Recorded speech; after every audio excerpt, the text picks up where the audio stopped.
Hello everyone, this is Numan. So welcome to our YouTube channel. Today we are going to discuss how to score 360 out of 360 in biology. So let's get started. Biology में जो होता है हमारा full score करना easy होता है क्योंकि ये एक स्कोरिंग सब्जेक्ट होता है। मतलब कम टाइम में आपको ज़्यादा मार्क्स निकाल के देगा। इसमें टोटल जो होता है 360 मार्क्स का आता है और 180 मार्क्स का तो केमिस्ट्री और 180 मार्क्स का फिजिक्स।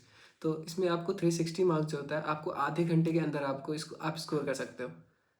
तो इसलिए ये जो होता है बहुत ज़्यादा इंपॉर्टेंट हो जाता है, ठीक है। और अगर आप जब 360 आउट ऑफ 360 या फिर 350 प्लस स्कोर कर लेते हो बायोलॉजी में, तो आपका सिलेक्शन जो होता है बहुत ही आसान हो जाता है, ठीक है। तो अगर आप फिजिक्स में या फिर केमिस्ट्री में किसी एक सब्जेक्ट में आप ख़राब भी करते हो या फिर उतना अच्छा नहीं कर पाते हो, तो भी आपका सिलेक्शन जो होता है पक्का हो जाता है, मतलब सिक्योर हो जाता है आपका सीट, ठीक है। तो स्टार्ट करते हैं। सबसे पहले जो होता है हमारा नीट में जो होता है 99% क्वेश्चन जो होते हैं एनसीईआरटी से होते हैं, ठीक है। एनसीईआरटी कितना, 2 एनसीईआरटी हो गया, तो पतला सा बुक है। आपको जो होता है 99% क्वेश्चन उसी से आएगा। बाकी के 1% जो क्वेश्चन है वो आपको 1% क्वेश्चन के लिए जो होता है आपको क्लास नोट्स पढ़ना पड़ेगा, ठीक है। तो क्लास नोट्स जो है, बाकी जो एनसीईआरटी से बाहर के क्वेश्चन आते हैं तो वो आपको लगता है कि एनसीईआरटी से बाहर है, लेकिन वो हमारा क्लास नोट्स में जो होता है कवर्ड होता है। कोई सा भी कोचिंग में ले लो, आपको क्लास नोट्स में वो कवर्ड होता है क्वेश्चन, ठीक है।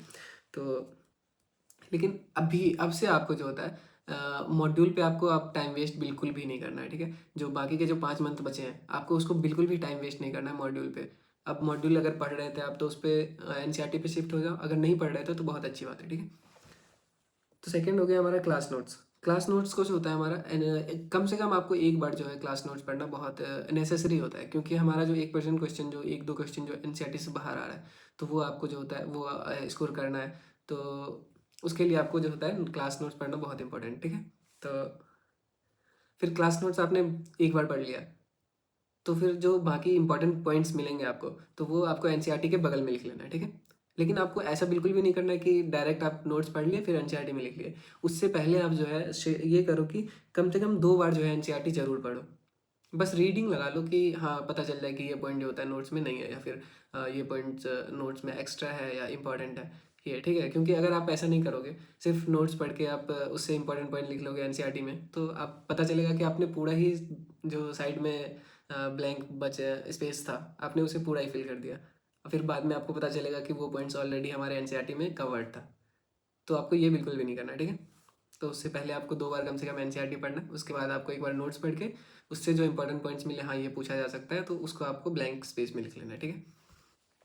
तो बाकी थर्ड जो आता है हमारा, फिर उसके बाद जो है एनसीईआरटी को आप जितनी बार गो थ्रू कर सको, तो जितनी बार आपको पढ़ सको तो आप उतनी बार पढ़ो, क्योंकि हर बार आपको जो है कुछ ना कुछ नया पॉइंट्स मिलता रहता है, ठीक है। तो इसलिए आप जितनी बार पढ़ोगे उतना कम ही लगेगा। तो मैं सजेस्ट करूँगा कम से कम अभी से जो 5 मंथ बचे हैं तो कम से कम आप 10 बार, 10 से 12 बार जरूर पढ़ो, ठीक है। और हाइलाइट्स कैसे करना है एनसीईआरटी को? एनसीईआरटी को हाईलाइट करने का एक तरीका होता है।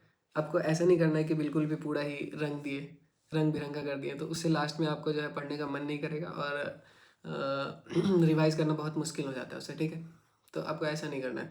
हाईलाइट करने के लिए आपको क्या करना है, इसे अवॉइड करने के लिए कि आप पहले एनसीईआरटी को कम से कम 6-7 बार पढ़ लो, ठीक है।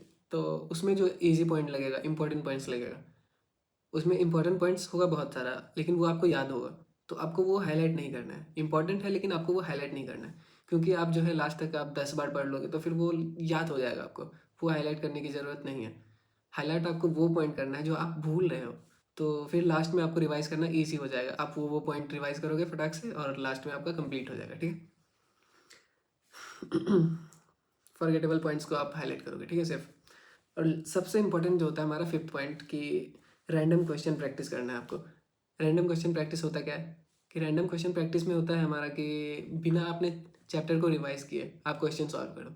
इससे होता क्या है कि आपको एक कॉन्फिडेंस मिलेगा। आप जो अगर वो उस टाइप के क्वेश्चन सॉल्व कर लोगे तो आपको एक अंदर से कॉन्फिडेंस मिलेगा कि हाँ ये वाला क्वेश्चन जो है अब कभी भी आएगा तो मुझे रिवाइज करने की ज़रूरत नहीं है, मैं अब जो है कभी भी सॉल्व कर लूँगा, ठीक है। रात में भी आपसे उठा के पूछेगा तो आप सॉल्व कर दोगे उसे, ठीक है।